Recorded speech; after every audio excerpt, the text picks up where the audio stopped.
I wonder what it was like for you, fully comfortable or at all uncomfortable when you're posing for a magazine and you're basically, you know, uh, Oh, not wearing anything. yeah, that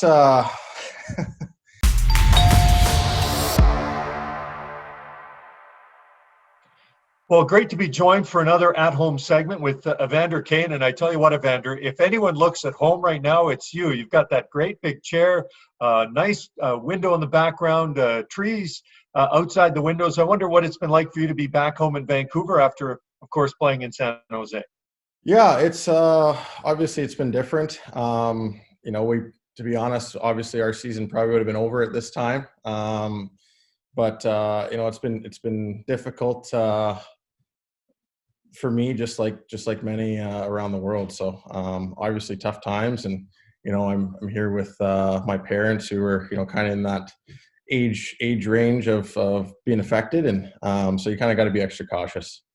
Evander, you discussed the fact that by now San Jose's season would be over. So is it kind of strange being on hold, not knowing, if the regular season comes back, whether it's playoffs or just how it might affect you, and maybe you don't play another game because of unfortunately where San Jose was in the playoff race or situation. Yeah, that would definitely be disappointing. It's really hard to predict what's going to happen with sports in general, and obviously the NHL. I think a lot of us are hoping that we can resume and finish off the regular season as planned in some sort of capacity, and obviously have a finish and crown a champion to our league, and then maybe start a little later. I think that's what everybody's hope is for, and I think we're all, as players, we're definitely optimistic that there's still an opportunity for that to transpire. Well, players are trying to stay in shape in many different ways, and some have discussed using their family pets. I see you're walking the dog. You're also doing some fitness with the dog. What's it been like for you? Yeah, well, she keeps me pretty active. That's been a lot of my working out over this last little while, is trying to keep up with her in the backyard and whatnot. And but yeah, you kind of got to improvise. You got to get creative. My dad actually challenged me a couple of days ago to the deck of cards challenge, and I actually didn't know what he was talking about, and then he said push-ups. So each card is the number of push-ups you have to do. Face cards are 10, aces are 20. So you got to do the Oh, entire deck of cards and try to do it under half an hour. I think it worked out to just over 400. So I was like, I said, wow. we'll probably try to get on that this week. Well, geez, some teams might be looking to sign your dad if he's in that kind of shape. That's fantastic. Now, listen, you look great where you are. You look great in a hoodie, but you're one of those NHLers that always kind of looks really sharp when it comes to your arrivals at the rink or departure from the rink. How much does it, how good does it make you feel when you're sharply dressed like you often are? Yeah, I like being, like you said, in this type of uncomfortable clothes, but it's fun, in the sport you play and being a professional athlete to look good. For me, it's kind of like that old saying, look good, feel good, play good. And when you're feeling good about yourself, it just kind of gives you that good feeling going to the rink. And part of that, is your attire and how you present yourself. And, it's something that I enjoy. How were you feeling at the rink? What did you make of how the season was going? I know from a team standpoint, it wasn't very San Jose Shark-like, but how about for you?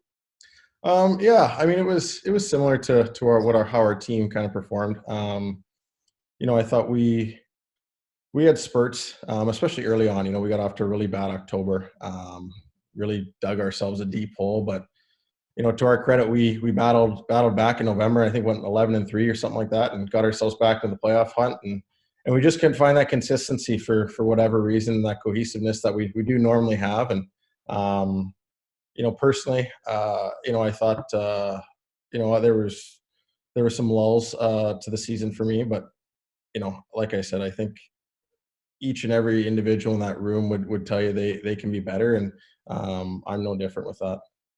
Well, there are so many great rivalries within the Pacific Division and teams, and then there's player individual rivalries. I think of one between, for example, Connor McDavid and Drew Doughty, and I think of yourself and Ryan Reaves. What is that rivalry like between two guys who are important to their teams, but kind of play different styles, shall we say, but can at times play the same way? I think our rivalry started when I moved to San Jose, and we had it was part of the Vegas San Jose rivalry. I don't really know if we had one prior to that. Maybe played against them a handful of times, if that. So it's fun. I enjoy it. I think it makes it entertaining for fans. I think you need more of that in hockey. I think it's, especially when you talk about the playoffs, right? To have that type of hatred between not just the teams, but the organizations, players, coaches, and to have it kind of, some of it plays out in the media, some of it doesn't. And then obviously, you watch the on ice product. It made for, for my money, the most entertaining series last year by far. So, it was fun to be a part of. They're a great team. Obviously, we had a coaching change and kind of had a bit of a plot twist with that rivalry. So that'll be interesting to see what happens next year. Listen, we're used to seeing you either well-dressed in suits, hoodies, uniforms. I wonder what it was like for you, fully comfortable or at all uncomfortable when you're posing for a magazine and you're basically, not wearing anything. Yeah, that.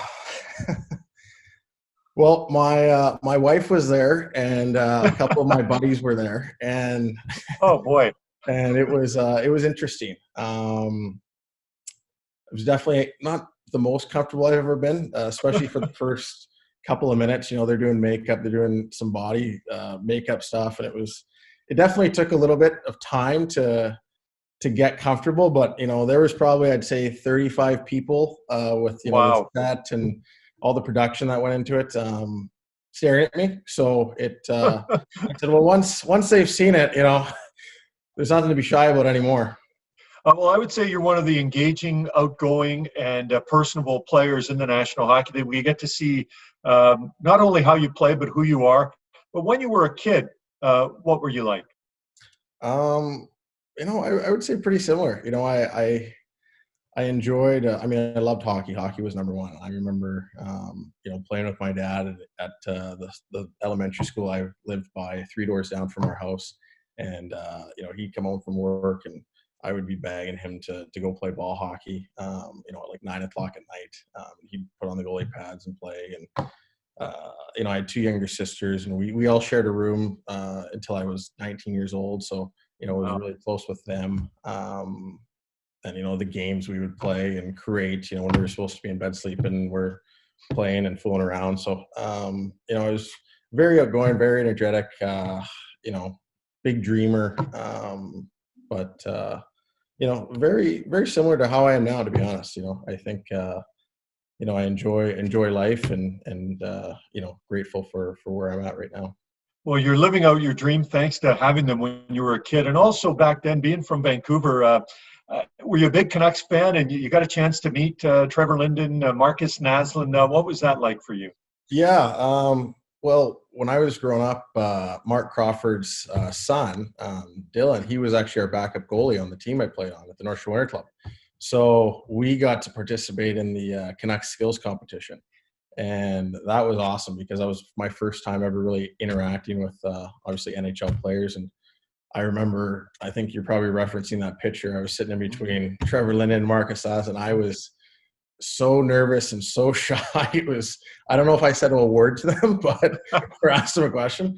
But once we got in the ice, it was a little bit more fun. I remember took a shot on Dan Flucci, and I thought that was pretty cool. And it was a great experience to be able to be around those type of players in that setting. And I was a Canucks fan, big Marcus Naslund fan, but my favorite team growing up was the Avalanche. When I think back to your career, you almost, not so much forget, I know you don't, but you started with the Atlanta Thrashers. What kind of memories do you have of being part of a franchise in the National Hockey League in Atlanta? Nothing but great memories. They were the team and organization that drafted me. That was the city that brought me in, and I started my career with. And I'll never forget the fans that did come to the games and support us and show up. And the one month I will never forget in Atlanta that people don't necessarily realize is that when we played a Boston or a Montreal or a Toronto Maple Leafs, our building was sold out because there's so many people that live in Atlanta that necessarily aren't from there. So those games were packed. And the 1 month we played a bunch of original six teams. We probably had about 7 or 8 home games. And we went, it was in November. It was my second year in the NHL at that point. And I think we went maybe 7-1 in that homestand. We were at the top of the Southeast Division, and it was because it was the first time we really played in front of a packed house on a consistent basis. And it was a great memory. Playing with Ilya Kovalchuk my first year as well, the star that he was. And we had a much older team. And, that's really, there's been a lot of change from then to where the league is now, that's for sure. Well, Evander, just want to finish up with a rapid fire session here. Nothing too difficult. Favorite dessert? Cookies, chocolate chip cookies. Childhood hero? Joe Sakic. Favorite arena to play in? Madison Square Garden. Yeah, it's tough to beat, being in the Big Apple. Favorite sports movie? Mighty Ducks 2. And you're successful in the NHL, and you got many more years to play. But if you hadn't been in the National Hockey League, what do you think you would have been doing with your life, your career? I probably would have I went into law. I would have been a lawyer. Well, hopefully you don't need that law degree against Ryan Reaves. You guys have been an incredible show, the two of you, and I hope to see not only you two, but the rest of the NHL back on the ice soon. Really appreciate your time and look forward to seeing you at a rink. All right. Thanks, Gene. Appreciate it.